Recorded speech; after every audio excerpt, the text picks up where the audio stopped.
Assalamualaikum warahmatullahi wabarakatuh. Kembali lagi dengan saya. Sebelumnya, perkenalkan saya Ahmad Sauji Lubis dengan NIM 24016102. Saya dari Program Studi Pendidikan Bahasa dan Sastra Indonesia, Departemen Bahasa dan Sastra Indonesia dan Daerah, Fakultas Bahasa dan Seni, Universitas Negeri Padang. Baiklah, pada kesempatan kali ini saya akan mewawancarai 3 narasumber mengenai pendapat tentang kondisi sosial dan politik Indonesia pada saat ini, khususnya dalam hak dan kebebasan berpendapat. Seperti yang kita ketahui sendiri, kondisi politik Indonesia saat ini menunjukkan dinamika yang cukup kompleks, dengan berbagai isu yang mempengaruhi kebebasan hak berpendapat. Meski secara normatif, hak ini telah dijamin dalam Undang-Undang Dasar 1945 dan undang-undang terkait. Praktiknya menunjukkan masih adanya hambatan dari aturan hukum dan masyarakat, termasuk kriminalisasi dan intimidasi terhadap kritik. Seperti contohnya pada masa pemerintahan Jokowi, misalnya dituduh melakukan pembatasan kebebasan berekspresi melalui berbagai regulasi dan tindakan represif. Selain itu, situasi politik yang memanas dan ketegangan antar kekuatan politik turut memengaruhi ruang demokrasi dan kebebasan berpendapat di Indonesia. Baiklah, dari pernyataan yang telah saya sampaikan tadi, di sini saya akan meminta pendapat dari 3 orang narasumber mengenai pendapat mereka tentang kondisi politik Indonesia saat ini, khususnya dalam hak dan kebebasan berpendapat. Baiklah, di sini saya sudah bersama dengan narasumber pertama, yaitu Saudara Indah Fadilah Zuliati. Menurut Saudara Indah, bagaimana kondisi kebebasan berpendapat dan berorganisasi di tengah situasi politik yang semakin memanas ini? Silahkan. Baiklah, mungkin sedikit pendapat dari saya tentang kondisi politik yang memanas pada saat ini, yaitu yang pertama tentang diperketatnya untuk mengeluarkan pendapat bagi masyarakat sipil, itu lebih terutamanya. Karena masyarakat ini sangat memberi kebebasan dalam berpendapat tersebut, sehingga ada kecenderungan mengeluarkan perkataan atau kebiasaan berbicara yang tidak dapat seperti menyampaikan pendapat yang terlontar, yang dikeluarkan apa saja, tidak ada batasannya. Namun mungkin ada beberapa bagian tokoh atau beberapa bagian tokoh politik lainnya yang merasa tersinggung oleh pendapat yang berbeda tersebut. Oleh karena itu, adanya pembatasan dalam berpendapat dan berorganisasi yang dilakukan oleh pemerintah. Hal ini biasa kita temukan pada situasi seperti pemilu. Pada peristiwa pemilu atau kejadian pemilu tersebut, itu adanya keadilan bagi semua masyarakat untuk memberikan pendapat mereka masing-masing. Namun, adanya keterbatasan pendapat menyebabkan beberapa masyarakat memiliki pro dan kontra dalam menyampaikan pendapat mereka masing-masing. Mungkin di beberapa tokoh ada yang setuju, maksudnya ada yang disetujui oleh masyarakat untuk memimpin. Namun ada beberapa lainnya tidak disetujui oleh masyarakat. Hal ini dapat menyebabkan keresahan untuk masyarakat lainnya. Mengapa hal demikian? Mungkin adanya peristiwa-peristiwa yang dapat terjadi yang tidak dapat disebutkan. Itu dapat memicu rasa kurang nyamannya masyarakat pada setiap peristiwa politik yang semakin memanas. Oleh karena itu diperlukannya sikap toleransi antara perbedaan pendapat bagi tokoh-tokoh politik, masyarakat sipil, serta organisasi-organisasi yang aktif pada politik tersebut.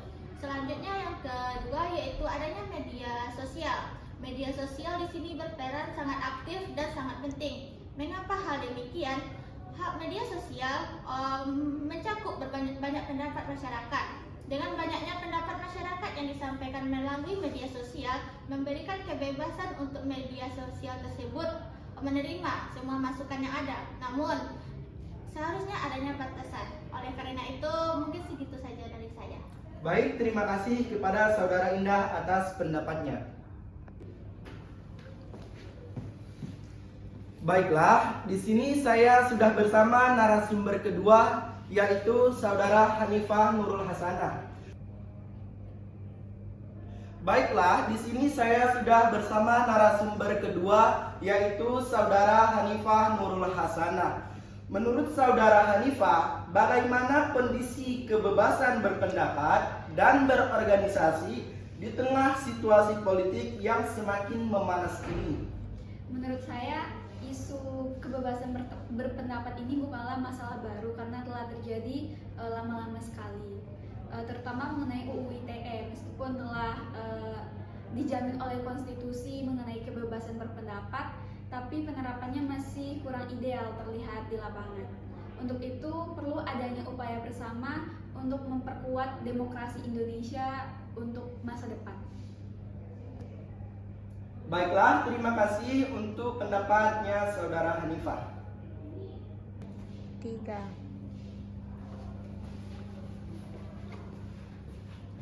Baiklah, untuk narasumber ketiga, saya sudah ada bersama Saudara Yasrina Jasmi. Menurut Saudara Yasrina, bagaimana kondisi kebebasan berpendapat dan berorganisasi di tengah situasi politik yang memanas ini? Silakan. Menurut saya, kebebasan berpendapat dan berorganisasi di Indonesia sebenarnya belum sepenuhnya bersifat bebas, walaupun sebenarnya dalam aturannya boleh-boleh saja. 1, 2, 3. Baiklah, selanjutnya saya sudah bersama narasumber ketiga, yaitu Saudara Yasrina Jasmi. Menurut Saudara Yasrina sendiri, bagaimana kondisi kebebasan berpendapat dan berorganisasi di tengah situasi politik yang semakin memanas? Silahkan. Baiklah, menurut saya kebebasan berpendapat dan berorganisasi di Indonesia masih belum sepenuhnya bersifat bebas, walaupun dalam aturannya boleh-boleh saja. Terkadang banyak orang yang takut mengeluarkan pendapat karena akan diserang oleh pihak luar dan didiskriminasi apabila pendapat tersebut bertentangan dengan pihak yang sedang bersangkutan. Begitupun juga dengan berorganisasi. Organisasi sering dicap negatif oleh orang lain, bahkan juga sering dibatasi oleh pihak-pihak luar. Menurut saya, kebebasan berpendapat ini juga akan memunculkan demokrasi yang akan hidup. Harapan saya untuk politik saat ini, semoga para pemimpin yang terpilih menggunakan hak kekuasaannya dengan benar. Mungkin itu pendapat saya. Baiklah, terima kasih pendapatnya Saudara Yasrina. Baiklah, dari ketiga narasumber yang telah saya wawancarai tadi, dapat diambil kesimpulan tentang kebebasan berpendapat di Indonesia. Kebebasan berpendapat di Indonesia secara hukum dijamin oleh konstitusional dan merupakan bagian penting dari demokrasi.